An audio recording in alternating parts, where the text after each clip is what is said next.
யாரும் இல்லை, எனக்கு யாரும் இல்லை, கவலையே படாதீங்க, ஒருத்தன் தேவையே இல்லை. சரியா? அது இருந்தால் தான் நான் மேலே வர முடியும், இது இருந்தால் தான் நான் மேலே வர முடியும்லாம் கிடையாது. என்கிட்ட நகை இல்லை, என்கிட்ட பணம் இல்லை, எனக்கு எதுவுமே இல்லை, நான் எப்படி எப்படி மேலே வர முடியும்னு நினைக்கிறீங்களா? உங்களை விசாரிக்கிறவர் இன்னார்னு அறிஞ்சிருக்கீங்களா? உங்களை விசாரிக்கிறவர் எப்படிப்பட்டவர்னு உங்களுக்கு தெரியுதா? சாதாரணவர் கிடையாது, சாதாரண ஆள் கிடையாது. உங்களை விசாரிக்கிறவர் அவர் அகில உலகத்தை சிருஷ்டித்து ராஜாக்களை தள்ளி ராஜாக்களை ஏற்படுத்துகிறவர். உன்னை தள்ளுனாங்கல்ல, உன்னை வேண்டான்னு சொன்னாங்களா, இன்னொரு இடத்துல உன்னை வேணும்னு சொல்லுவாங்க. புரிஞ்சுட்டா? இந்த வேலைக்கு நீ லாய்க்கே இல்லை.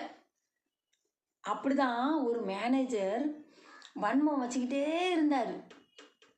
யார் மேலே? அங்கே உள்ள ஒரு ஸ்டாஃப் மேலே.